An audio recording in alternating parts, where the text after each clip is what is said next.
Hey friends, and well, let me be honest, probably before this video is over, some of you will consider me as an enemy.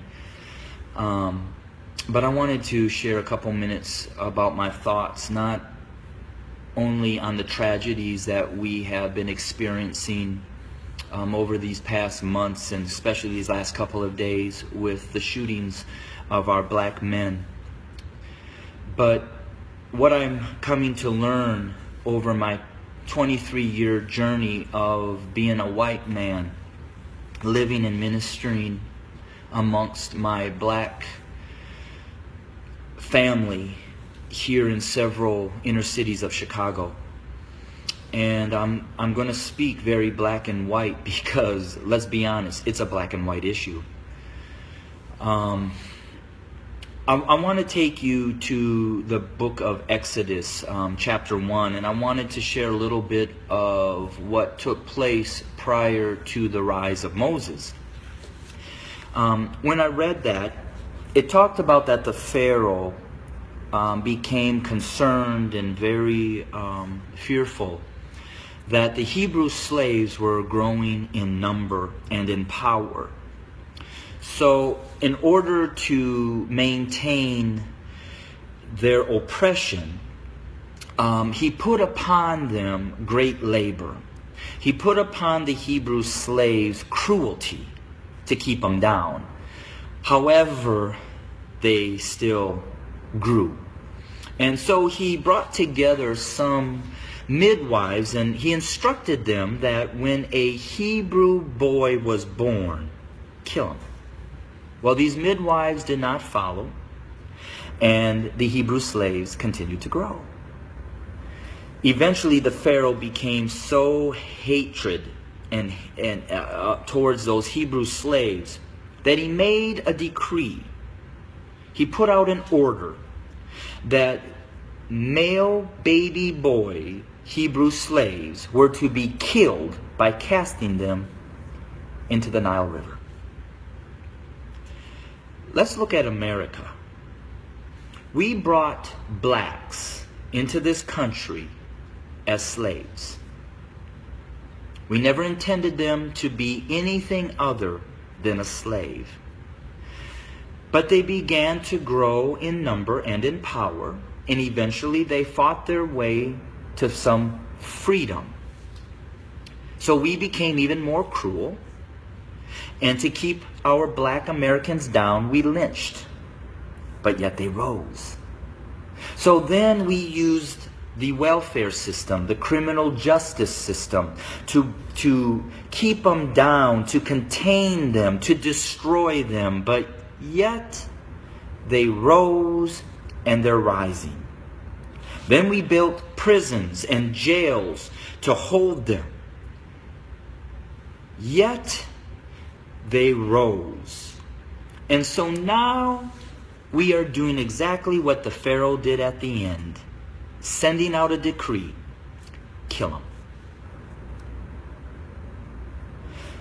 So until we admit that when we wrote this Constitution that all men are created equal, that we never intended to include our black brothers and sisters, our nation may end up facing exactly what the Egyptians faced when they refused to let God's people go.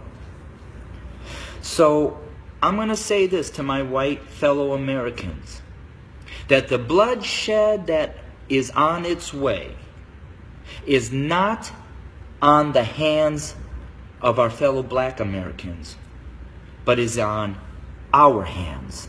We are the ones that are refusing to let God's people go. We are the ones that are refusing to acknowledge that we do not value our black brothers and sisters as equal individuals or equal Americans as us white men. And to my black brothers and sisters, the racial issues, as I've said, have been there from the very foundation. But why do we see it more? Because there's a shifting. See, us white men have been at the head since the foundation. But we've had a black president. And you know, we've done everything in our power to keep him from really changing things. Now we have another minority rising to the top, a white female. What does that say? Those of us who are white men who have been at the head are now starting to see and fear that we are going to become the tail. And we know what we've done to you. And so now we're fearful that you're going to do to us what we have done to you. But I will say this. I've lived in a black community for 23 years. I've never been treated the way that this country has treated my black Americans. So I call out my white Americans to say we better heed, repent, acknowledge, and change. Because if we don't, I just want to again say this. The bloodshed that we will experience is on our hands, not the hands of our fellow black Americans. I welcome your comments. I welcome your feedback. Hit me up on Facebook or go to my webpage at www.studio2911.org. Again, that's studio2911.org. I don't necessarily know the answer. Hello, sir, and welcome. Thank you very much. Please, I would like for you to give a short introduction to my subscribers and then about yourself and why we are here today, sir. Yes, I'm Rabbi Kohen Netanya Halevi. I'm the convener of the Universal Pan-African Diaspora Coalition in Ghana, as well as the Executive Director of Panafest Foundation.